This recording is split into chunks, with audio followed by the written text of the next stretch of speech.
মানুষের প্রতিটি অঙ্গই সমান গুরুত্বপূর্ণ। অনেকে আছেন যাদের হয়তো কোনো একটি অঙ্গ নেই, কিন্তু তাদের জীবন সেখানেই থেমে থাকে না। তেমনি একজন আব্দুর রহমান। জন্ম থেকেই নেই তার দুই হাত, তবে তিনি হাতের সব কাজই করেন পা দিয়ে। পাই যেন তার একমাত্র ভরসা। পা দিয়েই করেন খাওয়া দাওয়া, অনেক কাজও শিখেছেন পা দিয়ে। ঘরের বৈদ্যুতিক সংযোগের সুইচও চালু করেন পা দিয়ে। তিনি মুঠোফোনও ব্যবহার করেন পা দিয়ে। সবকিছু পা দিয়ে রপ্ত করলেও কোথাও যেন আছে তার খামতি। জীবনযুদ্ধে হার না মানা এই যোদ্ধার ওপর নির্ভরশীল 4 মেয়ে, 1 ছেলে ও স্ত্রী লাইলি বেগম। ভিক্ষা করেই জীবিকা নির্বাহ করছেন 2 হাতবিহীন আব্দুর রহমান। আব্দুর রহমানের বাড়ি লালমনিরহাটের কালীগঞ্জ উপজেলার উত্তর গোপালরাই সুকানদিঘি বাজার এলাকায়। সুকানদিঘি বাজার সরকারি আশ্রয়ণ প্রকল্পে একটি ঘরে তার বসবাস। তার একার ভিক্ষার টাকায় কোনো রকমে চলে পরিবারটি। এলাকায় যখন ভিক্ষা করতে পারেন না, তিনি চলে যান দেশের বিভিন্ন অঞ্চলে। মেম্বার চেয়ারম্যান কিছু দেয় না আমাকে, ওই প্রতিবন্ধী দেখে দেয়, তাছাড়া দেয় না।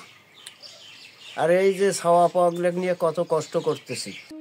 আব্দুর রহমানের স্ত্রী লাইলি বেগম বলেন, তার স্বামী এমন বলে কষ্ট নেই তার। আব্দুর রহমান অনেক বড় মনের মানুষ, তবে 4 মেয়ে ও 1 ছেলে নিয়ে বর্তমানে তারা খুব কষ্টে আছেন।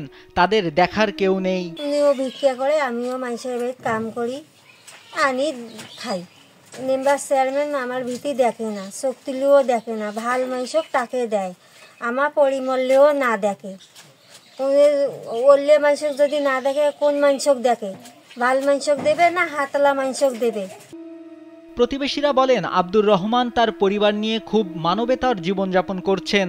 যদি সরকারিভাবে তাকে সহযোগিতা করা হয়, তাহলে পরিবারটি একটু ভালোভাবে চলতে পারে। উনি ভিক্ষা করিয়া চলে এবং ওনার 5টা ছেলের সন্তান নিয়ে উনি এইভাবে সংসার চালায়। কষ্ট করি 5টা ছেলে মেয়ে পুষিন রাখছে, মন্দেল ভালোই আছে, কিন্তু হাত নাইতে নাই, পাং দিয়ে জাহাঙ্গে করি খায়।